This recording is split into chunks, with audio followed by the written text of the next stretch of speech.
요한복음 13장 18절로 30절까지 말씀입니다.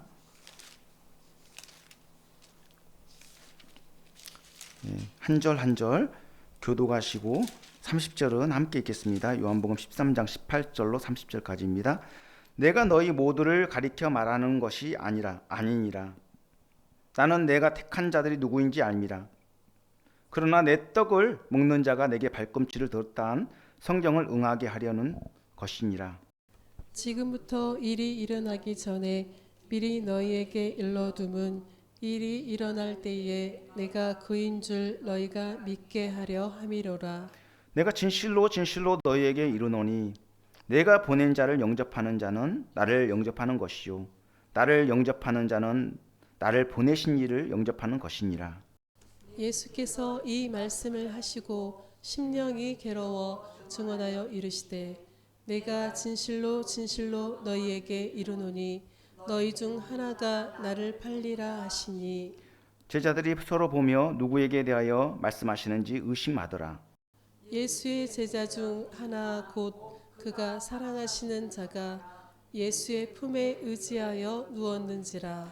시몬 베드로가 머리짓을 하여 말하되 말씀하신 자가 누구인지 말하라 하니 그가 예수의 가슴에 그대로 의지하여 말하되 주여 누구니이까. 예수께서 대답하시되 내가 떡 한 조각을 적셔다 주는 자가 그니라 하시고 곧 한 조각을 적셔서 가룟 시몬의 아들 유다에게 주시니 조각을 받은 후 곧 사탄이 그 속에 들어간지라.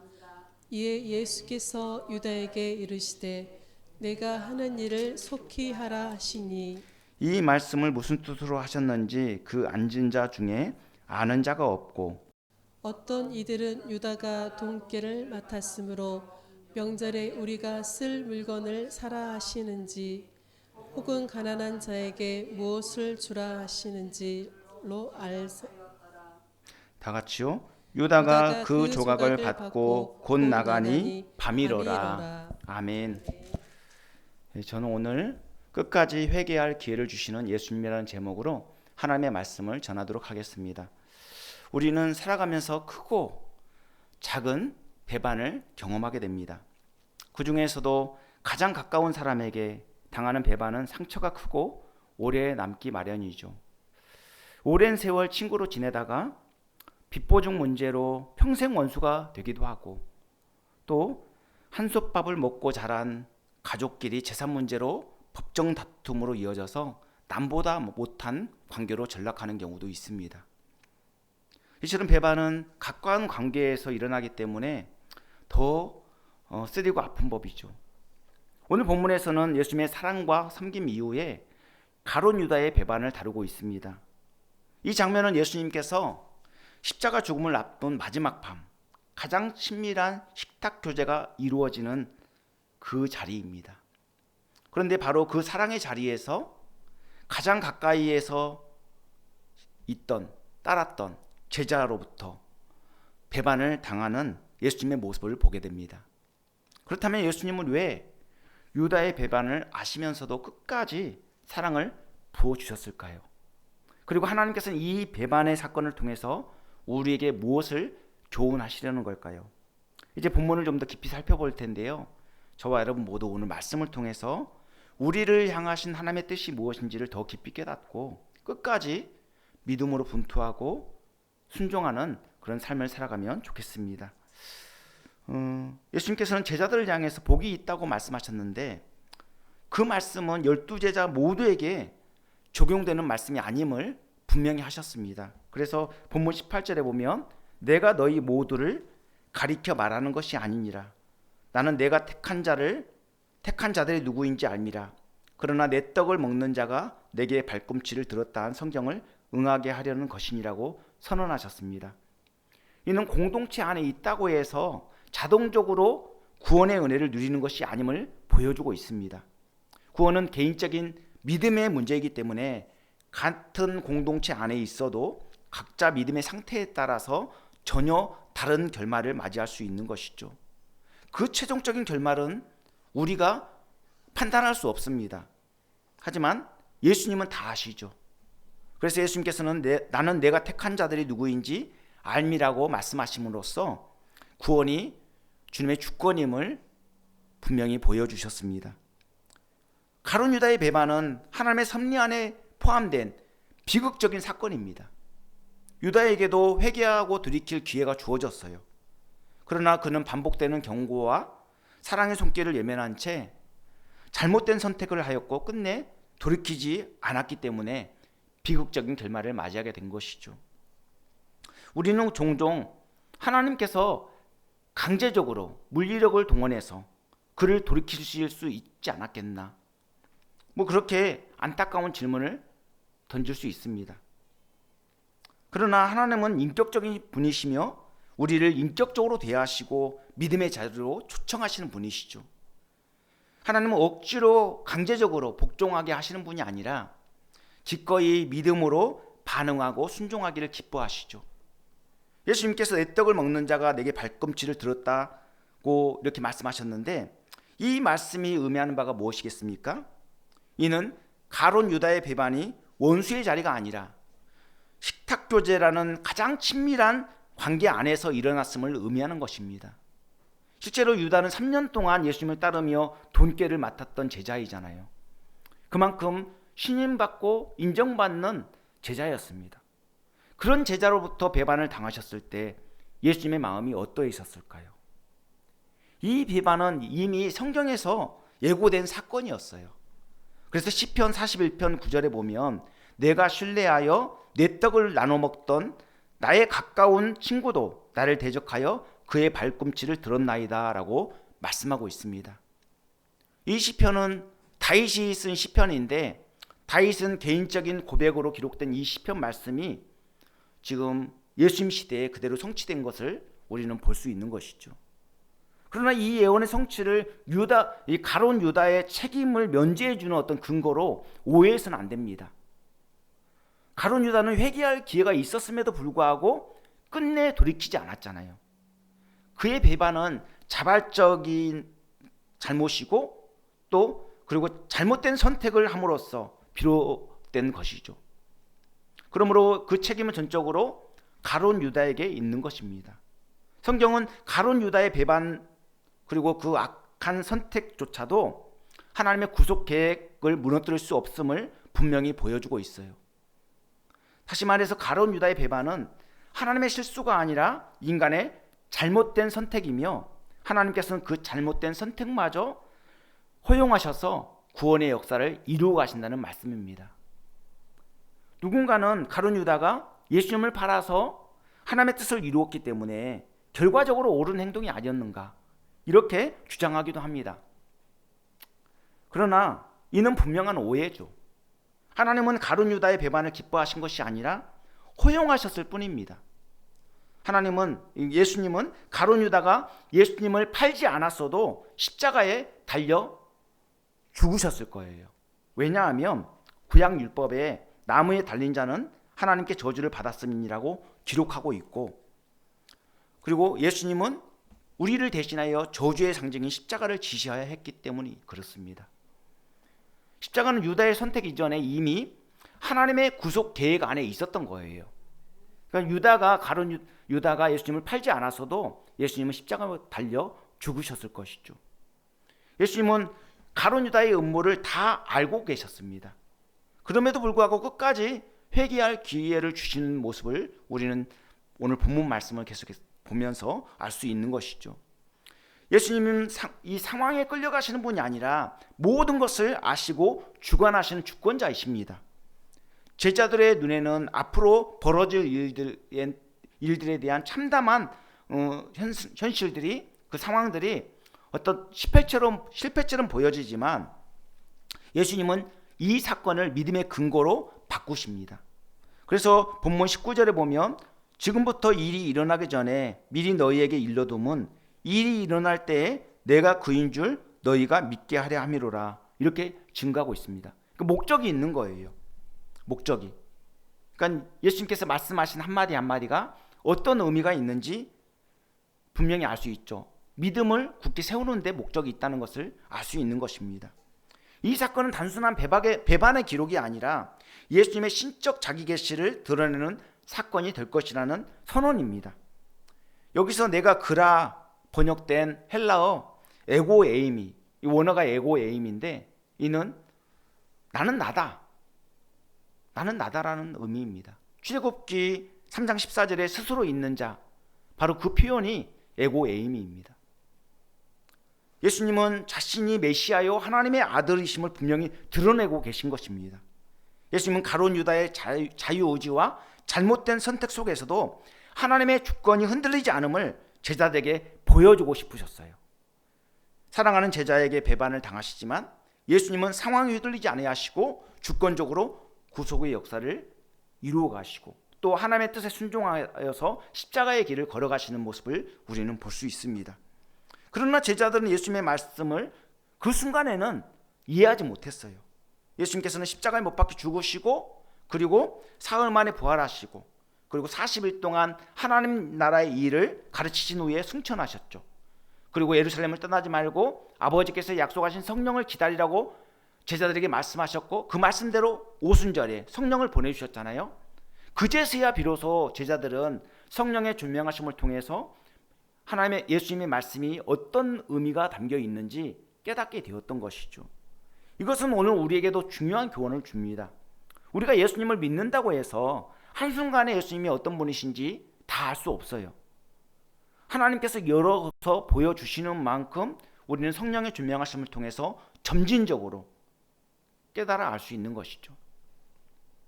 그러므로 눈앞에 펼쳐진 고난과 혼란만 보면 낙심할 수밖에 없는데 낙심할 필요가 없어요. 왜냐하면 하나님은 그 고난 속에서도 여전히 하나님의 뜻을 이루어 가시는 분이시기 때문에 그렇습니다. 우리가 볼 때는 자꾸 잘못되는 것 같잖아요. 자꾸 역행하는 것 같잖아요.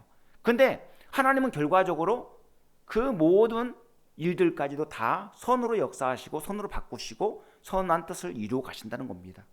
특히 예수님은 자신의 정체성과 앞으로 전개될 사건의 목적을 분명히 밝히신 후에 믿음의 출처와 방향과 목적지를 분명히 가르쳐 주셨어요. 그래서 보면 20절에 보면 내가 진실로 진실로 너희에게 이르노니 내가 보낸 자를 영접하는 자는 나를 영접하는 것이요 나를 영접하는 자는 나를 보내신 이를 영접하는 것이니라고 증거하고 있습니다. 여기서 내가 보낸 자는 누구를 의미하는 거냐면 당시 예수님의 제자들을 의미하는 것이죠. 제자들은 하나님의 권위와 사명을 위임받은 사명자들입니다. 그러나 그들의 상태를 보면 내세울 만한 게 전혀 없어요. 그들의 믿음은 미성숙했고 그리고 그들은 이해도 부족했습니다. 제자들은 예수님이 로마를 물리치고 권력을 잡으면 한자리를 차지할 기대를 품고 그 야망에 이끌려서 따라다녔던 것이죠. 동시에 예수님을 진심으로 사랑했기 때문에 삶을 버리고 따르기도 했습니다. 그러나 십자가에 담긴 이 구원과 영광을 바르게 이해하지는 못했죠. 그래서 그날 밤 예수님이 무기력하게 붙잡혀 가시자 어떻게 했습니까? 자신들이 믿어온 메시아상이 완전히 붕괴되었기 때문에 다 뿔뿔이 흩어지고 도망쳐버리고 마는 것입니다. 예수님은 제자들을 권력을 나눌 자로 부르신 것이 아니라 사명자로 부르셨습니다. 예수님은 자신처럼 보내심을 받은 자로 살기를 기대하셨고 그 기대는 십자가 이후에야 비로소 현실로 드러나게 된 것이죠. 예수님의 사명과 제자들의 사명은 하나님의 뜻 안에서 하나로 연결되어 있어요. 다르지 않습니다. 그래서 제자들을 영접하는 것이 예수님을 영접하는 것이며 궁극적으로 하나님을 영접하는 것이라고 말씀하고 있는 거예요. 여기서 영접한다라는 뜻이 뭡니까? 복음을 받아들인다는 거예요. 그러므로 복음을 받아들이고 예수님을 구주로 영접하면 구원을 받게 된다는 것이죠. 반대로 제자들이 전하는 복음을 거부하고 업신여긴다면 어찌 되겠습니까? 그것은 곧 예수님과 하나님을 거부하는 것이고 업신여기는 결과이죠. 그 결과는 심판일 수밖에 없습니다. 결국 중요한 것은 예수님의 그 제자들의 어떤 출신이나 능력 그리고 인격이 아니라 누가 그들을 보냈는가입니다. 누가 그들을 보냈는가. 왕이 어떤 문서를 누구에게 보내요. 그럼 왕의 명령이 거기에 담겨 있을 거 아닙니까? 그러면은 그 사신이 그 왕의 명령이 적힌 글을 이제 들고 갔을 때 그것이 얼마나, 그 권한이 얼마나 큽니까? 그 갖고 가는 사람이 중요한 게 아니라 그 왕의 명령이 중요한 거 아니겠습니까? 그렇죠? 예수님께서는 비통한 심정으로 제자들에게 너희 중 하나가 나를 팔리라고 충격적인 선언을 하셨습니다. 이 말씀은 감정이 폭발해서 하신 것이 아니라 깊은 슬픔 속에서 하신 주권적인 선언입니다. 그렇다면 예수님께서 제자들 가운데 배반자가 있음을 폭로하신 이유가 뭘까요? 그 이유는 첫째로 십자가의 주도권이 사람이나 환경에 의해서 이렇게 좌우되는 것이 아니라 하나님께 있음을 가르쳐 주시기 위함이죠. 그리고 둘째로 앞으로 벌어질 사건들이 우연이나 실패가 아니라 하나님의 계획 안에 있음을 알게 해서 제자들로 하여금 믿음을 더욱더 굳게 세우기 위함입니다. 우리가 보면 십자가는 분명 실패처럼 보여지지만 거기에는 하나님의 놀라운 지혜와 능력이 담겨 있는 것 아니겠습니까? 그것을 깨닫게 하기 위함인 거예요. 그리고 마지막으로 유다에게 마지막 회개할 기회를 주시기 위함입니다. 이 장면은 우리에게 중요한 현실을 보여줍니다. 가까운 사람에게 배반을 당했을 수 있고 믿는 돕기에 발등을 찍힐 수도 있습니다. 심지어 은혜로운 식탁 교제의 자리, 섬김의 자리에서도 얼마든지 배반이 일어날 수 있는 것이죠. 사람은 믿음의 대상이 아니라 불완전한 존재이고 사랑의 대상임을 기억해야 됩니다. 우리도 누군가에게 어떤 배반을 당할 수 있겠죠. 근데 사람은 믿음의 대상이 아니기 때문에 얼마든지 배반을 당할 수 있다라고 그렇게 인식을 해야 되는 것입니다. 예수님께서 배반을 예고하셨을 때 제자들의 반응은 어땠을까요? 본문 22절에 보니까 서로를 쳐다보면서 누구에 대하여 말씀하시는지 의심하였다라고 증거하고 있어요. 누구지? 이렇게 서로 얼굴을 쳐다보면서 의심하는 분위기였어요. 그러니까 다락방의 분위기가 어땠겠습니까? 찬물을 끼얹은 듯 차갑게 식었을 것이고 그 충격과 혼란은 엄청났을 것입니다. 예수님께서 배반자를 직접 지목하지 않으셨기 때문에 제자들은 모두 의심과 긴장 속에 놓이게 된 것이죠. 서로를 쳐다보며 의심하는 분위기 속에서 제자들은 각각 자신의 결백을 증명하고 싶었을 겁니다. 그래서 서로 나는 아니지요 이렇게 예수님께 묻고 있는 상황입니다. 예수님의 폭로는 제자들의 양심을 찌르는 칼날처럼 느껴졌을 겁니다. 각각 자신의 삶을 돌아보는 계기가 되었겠죠. 흉악범의 얼굴이 공개될 때 우리는 종종 어떻게 이렇게 평범해 보이는 사람이 저런 엄청난 일을 저지를 수 있었을까? 그렇게 의아해하며 놀라곤 합니다.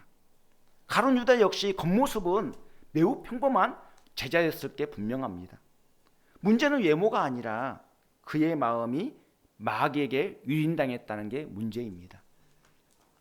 마음을 빼앗기는 순간 그는 예수님을 팔려는 생각을 갖게 됩니다. 그러므로 마음을 마귀에게 도둑질당하지 않도록 철저히 지키는 것이 중요합니다. 우리의 마음은 이 믿음의 전쟁터이기 때문에 그렇습니다. 그리고 방심하는 순간 생각과 감정, 선택권까지 다 빼앗길 수 있거든요. 그래서 성경은 모든 지킬 만한 것 중에 더욱 내 마음을 지키라. 생명의 근원이 이에서 남이니라고 경고하고 있습니다. 말씀을 소홀히 하고 기도를 느슨하게 할 때 마귀는 불신과 낙심, 분노와 정죄를 조용히 심어 놓습니다. 그러므로 우리의 마음을 항상 예수님께 고정시키는 것이 중요합니다. 마음을 지키는 일은 선택사항이 아니라 믿음을 끝까지 지켜내기 위한 성도의 필수적인 영적 책임이에요. 그리고 본문 23절에 보니까 제자 중 하나 곧 그가 사랑하시는 자가 예수의 품에 의지하여 누웠는지라고 말씀하고 있어요. 여기서 그가 사랑하시는 자는 누구를 의미하는 겁니까? 바로 이 요한복음을 기록한 사도 요한을 의미하는 것이죠. 사도 요한은 예수님의 폭로로 인해 제자들 모두 긴장하는 가운데 굳이 자신의 위치와 상황을 설명하고 있어요. 사도 요한이 이렇게 밝히는 이유는 뭐냐면 의도적으로 자신과 유다를 대비시킴으로써 예수님과 받은 관계가 얼마나 중요한지를 보여주기 위함입니다. 그러니까 가까이 있다고 해서 그것이 중요한 게 아니라 마음을 같이 하는 것, 예수님의 마음을 품는 것, 예수님 안에 있는 것, 이게 중요한 거예요. 그러니까 몸만 와 있다고 해서, 몸만 와 있고 생각은 다른 데가 있어, 그러면 안 되겠죠. 몸과 마음이 주님께 일치되었을 때 우리는 주님으로부터 풍성한 은혜를 받아 누릴 수 있는 것이죠. 가까이 있다고 해서 자동으로 제자가 되는 게 아니에요. 측근이라도 사랑 안에 머물지 않으면 배반자가 될 수 있다는 무서운 경고입니다. 이처럼 교회를 오래 다녀도 겉도는 형식적인 제자가 될 수 있습니다. 그리고 초신자라도 참된 예수님의 제자가 될 수 있어요. 중요한 것은 얼마나 오래 다녔느냐가 아니라 지금 내가 누구의 품에 기대어 있느냐, 이게 중요합니다. 정말 오랫동안 평생토록 교회를 다녔는데 주님과 전혀 관계가 없어. 그냥 덜렁덜렁 교회만 왔다 갔다 한 거예요. 그러면 무슨 의미가 있겠어요? 구원과 아무런 관련이 없잖아요. 진정으로 예수님 믿어야 구원을 받는데 예수님 믿지 않고 그냥 다른 목적으로 그냥 교회에 가면 놀기 좋고 친교하기 좋고 또 영업할 수 있고, 그러니까 다른 목적으로 이렇게 교회에 오는 거예요. 마음의 평안을 얻기 위해서. 이거 다 잘못된 겁니다. 진짜 중요한 거는 내가 예수님을 구주로 믿는 거예요. 그럼 예수님을 구주로 믿었다면 구주로 믿는 자로서 합당한 삶을 살아가야 되기 때문에 하나님 앞에 나와서 늘 예배하고 말씀을 가까이 하고 그렇게 하나님 중심으로 삶을 살아가는 겁니다. 그 자녀의 그런 그 하나님의 자녀로서의 어떤 그 삶의 자동적인 태도예요. 그게. 유다는 예수님 곁에 있었지만 마음이 떠났고 요한은 끝까지 예수님 품에 머물렀습니다. 이게 차이입니다. 그러므로 제자됨은 직분이나 경력이나 기간의 문제가 아닙니다. 제자됨은 바른 관계 속에서 형성된 삶의 태도이며 자격증처럼 한 번 취득하면 끝나는 게 아니라 매일의 관계 속에서 빚어지는 삶의 방향입니다. 이 긴장된 분위기 속에서 베드로는 참지 못하고 요한에게 눈짓해서 배반자가 누구인지 물어보게 합니다.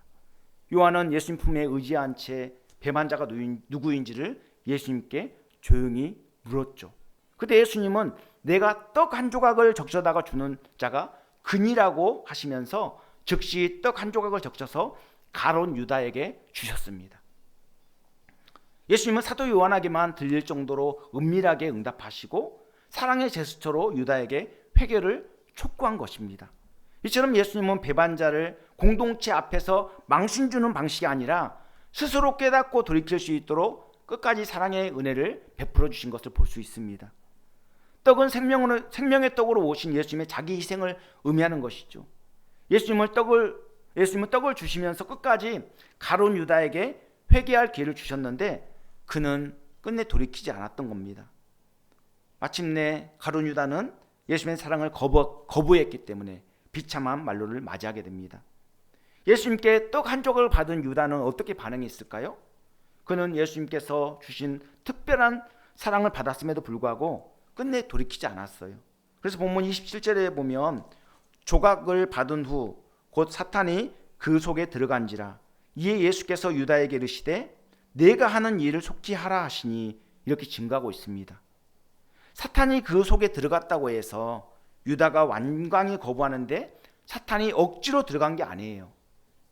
유다는 이미 사탄에게 마음을 빼앗긴 상태였고 예수님을 배반하려는 잘못된 선택을 끝까지 고집한 결과입니다. 그리고 예수님께서 유다에게 내가 하던 것을 속히 하라 이렇게 말씀하셨는데 이는 명령이나 배반을 부추기는 말씀이 아닙니다. 이는 회개를 할 기회를 주시는데도 끝내 거부하는 유다를 더 이상 붙잡지 않겠다는 비통한 선언입니다. 그런데 이 말씀을 이해하는 제자가 없었어요. 그래서 본문 28절에 이 말씀을 무슨 뜻으로 하셨는지 그 앉은 자 중에 아는 자가 없다라고 증거하고 있습니다. 제자들은 예수님과 한 공간 안에 있었고 예수님의 말씀을 들었지만 그 말씀의 의미를 깨닫지 못했던 겁니다. 이 또한 하나님의 섭리죠. 만약에 제자들이 그 의미를 알았다면 어찌 했을까요? 아마 인간적인 방법으로 물리력으로 막으려고 했을 것입니다. 제자들은 예수님께서 유다에게 하신 말씀을 구제에 대한 명령으로 오해했어요. 그래서 본문 29절에 보면 어떤 이들은 유다가 돈깨를 맡았으므로 명절에 우리가 쓸 물건을 사라 하시는지 혹은 가난한 자들에게 무엇을 주라 하시는 줄로 생각하더라. 이렇게 증가하고 있습니다. 실제로 이런 오해가 가능했던 이유가 뭐냐면 유다가 평소에 공동체의 재정을 맡고 있었고 구제는 예수님과 일상적으로 하는 사역이었기 때문에 그렇습니다. 그러니까 뭘 사라고 하시는지 아니면 구제를 하라고 하시는지 그런 걸로 오해를 한 겁니다. 예수님은 제자들의 오해를 바로잡지 않으셨어요. 그리고 유다의 잘못된 선택도 강제로 돌이키거나 억지로 막지 않으셨습니다. 예수님은 오해와 잘못된 선택마저 하나님의 구속 안에서 허용하시고 십자가의 길을 주권적으로 자원적으로 걸어가신 겁니다. 이 의미를 가장 잘 살려주는 말씀이 본문 30절이에요. 유다가 그 조각을 받고 곧 나가니 밤이러라 이렇게 증가하고 있잖아요. 유다가 밖으로 나갔다는 것은 은혜의 자리를 떠났음을 의미합니다. 그리고 빛을 떠나 어둠을 향해 나아가는 그의 모습을 보면서 우리는 무엇을 생각할 수 있습니까? 심판받고 심판을 자초한 것을 우리는 볼 수 있는 것이죠.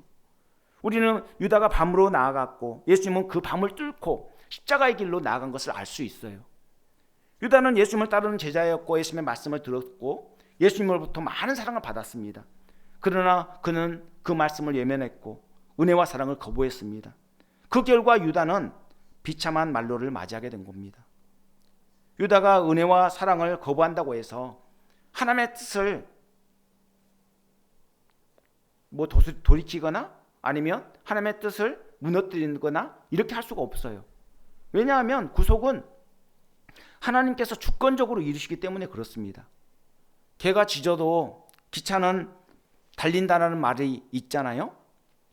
이런 말처럼 마귀가 아무리 방해해도 인간의 은혜를 아무리 거부해도 하나님께서는 하나님의 때에 하나님의 방법으로 하나님의 구속의 역사를 이루고 가시는 분입니다.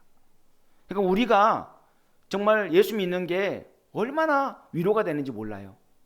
어떤 지각 변동이 일어나고 우리가 정말 또 실수하고 넘어졌다고 해서 그렇게 해서 구원이 취소되거나 구원이 중단되는 게 아니라 주님은 우리를 끝까지 붙드시고 천국으로 인도하시는 신실하신 분이기 때문에 우리가 위로를 얻고 거기에 안정감을 누릴 수 있는 것이죠. 만약에 하나님이 이랬다 저랬다 하시는 분이라면 우리가 어찌 믿고 따를 수 있겠습니까?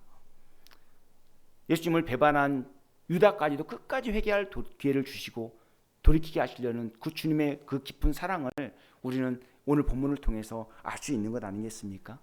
지금 이곳은 제자들과 예수님이 함께 식탁교제를 나누고 있고 바로 앞에서 세족식이 거행되었던 마가 다락방입니다. 이 장소는 마지막 만찬이 이루어지는 자리이고 사랑과 섬김이 실제로 드러난 공간입니다. 동시에 배반이 시작되는 아주 정말 역설적인 그런 장소이기도 합니다. 마가의 다락방은 은혜의 자리이면서 동시에 인간의 배반과 연약함이 드러나는 자리였습니다. 우리가 예수님을 믿고 따른다고 하지만 교회 안에서도 이러한 일들이 일어날 수 있겠죠. 진정으로 예수님을 믿고 따르느냐 아니면 다른 목적을 가지고 예수님을 따르고 있느냐 우리는 우리 스스로를 질문해야 됩니다. 그리고 우리 스스로를 늘 돌아봐야 됩니다. 나는 예수님을 믿고 바르게 정말 주님을 따라가고 있는가? 누구든지 나를 따라오려거든 자기를 부인하고 자기 십자가를 지고 나를 따를 것이라고 말씀하셨는데 나는 온전히 예수님만을 믿고 의지하며 따라가고 있느냐? 우리는 그것을 늘 생각하고 우리는 우리 삶을 돌아봐야 됩니다. 우리라고 가룟 유다처럼 배반하지 말라는 법이 없잖아요. 사람은 연약하잖아요.